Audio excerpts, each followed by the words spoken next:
Hi, welcome to this week's 120 Seconds of History. As you can see from the castle behind me, I'm at Windsor in the aftermath of Saturday's royal wedding ceremony to talk to you tonight about royal weddings through time. You'll have to forgive me, this isn't my period, so I will be reading from my notes here. And what I want to give to you is a series of anecdotes of royal weddings through time, really.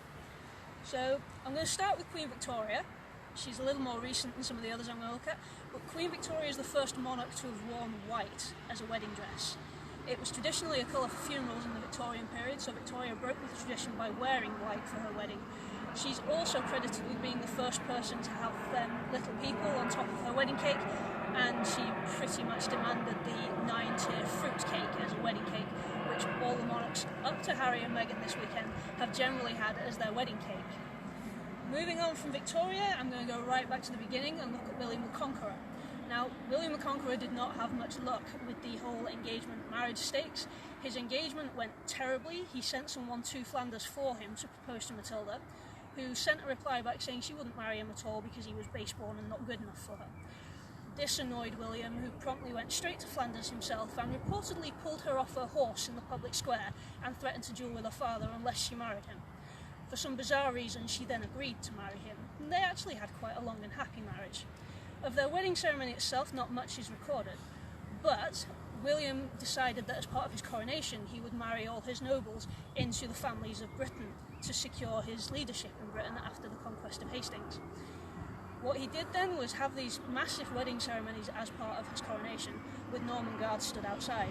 When the cheers went up from everybody inside the church, the Norman guards outside thought there was a battle or a riot going on inside, rushed in with their swords drawn to protect the new kings, and things got a little bit messy. So William the Conqueror is not someone you want at your royal wedding.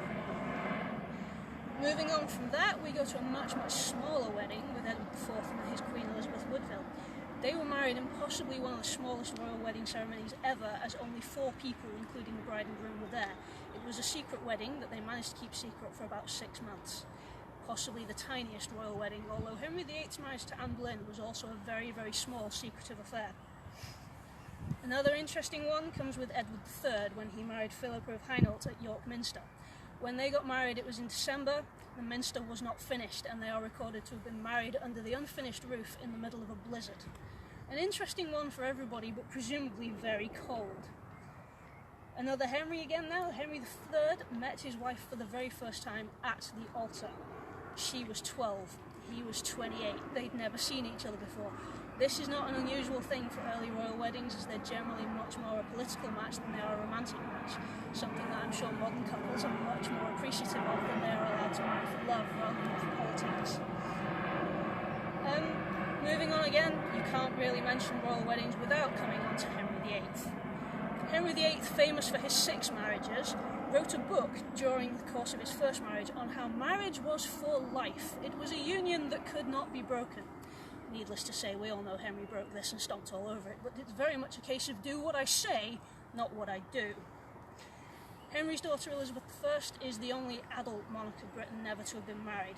Edward V and Edward VI were children. They died before they were of age to marry.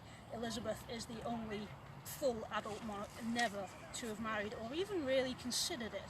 A complete change from her father, obviously. And moving on again now to the modern period of monarchs, the current Queen Elizabeth II saved ration coupons in order to buy her wedding dress. She was sent coupons from the people of Britain, and she sent them all back because she wanted to do it herself. It's quite a sweet little story that after the war and everything, even the Queen could not afford to pay for her own wedding dress without the ration coupons.